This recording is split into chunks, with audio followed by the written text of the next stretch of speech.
Welcome back to the Lake Superior Railroad Museum at the temporarily closed St. Louis County Depot in downtown Duluth. We do a daily episode from behind the scenes as these tours go out, and we know they're very popular. We thank you all for watching, especially the young people in the audience. A lot of kids watch these, and that's really rewarding for us because they are budding rail enthusiasts who like to take a break from distant learning to hear a train story.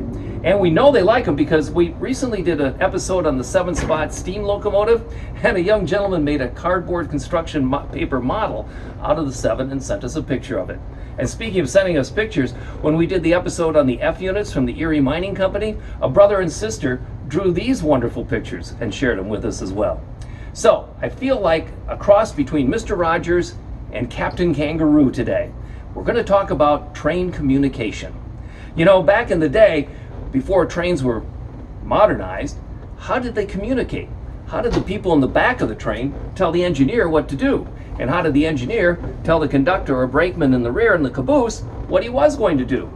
Well, you can't scream from the back of the train, so what should you do? Well, they didn't have radios back then. They certainly didn't have cell phones. What they had, of course, was the whistle and this bell. The bell was connected to a rope that stretched the entire length of the train through the passenger cars, and there the conductor could pull on that cord and ring the bell to tell the engineer when to go and when to stop. And the engineer would answer by blowing the whistle. Now, of course, there had to be another invention, and that was this, the lantern. This was a conductor's best friend, the lantern. He had to have it to do his job, not just for light, but for communication, getting the word from the back of the train to the front of the train. I'm standing in front of the Dr. Tim Zager Lantern Collection. Dr. Zager is a member of the board of directors of the Lake Superior Railroad Museum and happens to be an avid collector of, among other things, railroad lanterns. To know everything about railroad lanterns, you have to know two individuals. The first one is John Mcgregor Adams. Mr. Adams came to Chicago in 1857 selling railroad stuff, and he was a great salesman. The other person you need to know is William Westlake. Mr. Westlake emigrated from England to the United States in 1846, and he was the perfect inventor. He got his first job in Milwaukee, Wisconsin on the fledgling Milwaukee and La Crosse Railway, where he worked in the tin shop. See how this all began? In the tin shop, he came up with a lot of ideas, and in 1862, he came up with the glass domed lantern and the movable glass dome so that you could interchange it. It wasn't a part of the whole, it was just a piece. And he started making lanterns. And in 1874, Mr. Adams and Mr. Westlake went into business with Adams and Westlake, which they shortened to Adlake, a company that still exists today selling railroad paraphernalia. But you know what they sold the most of?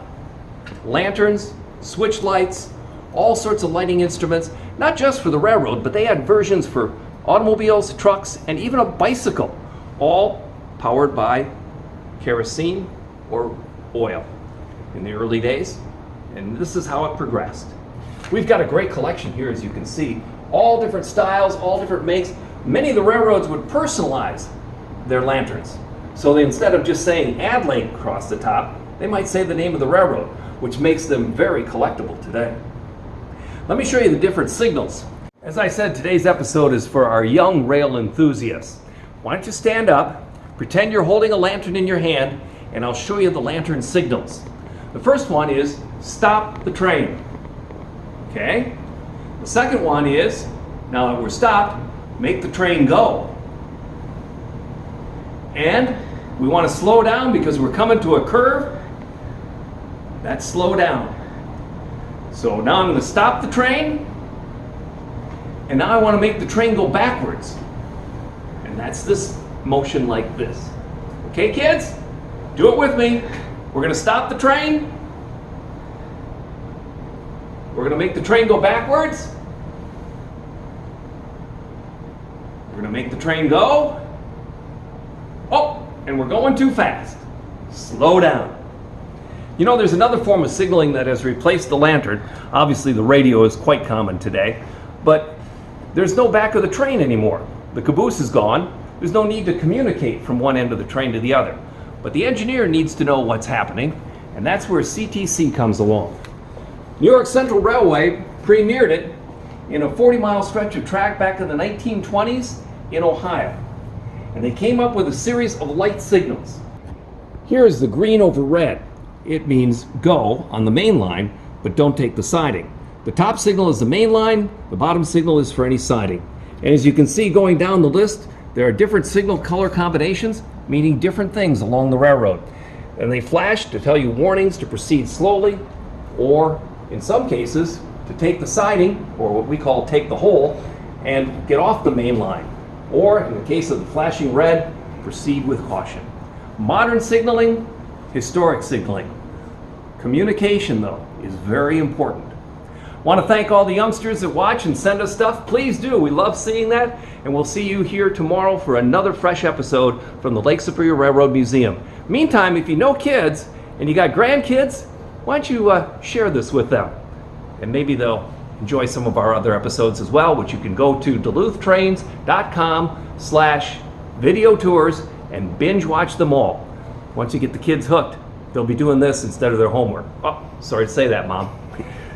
Join us tomorrow. In the meantime, of course, kids, do this every day. Wash your hands a lot. Cover your coughs. Don't touch your face. You know what social distancing is by now. If you're sick, stay home, and we'll see you here tomorrow. In between then, take care of each other.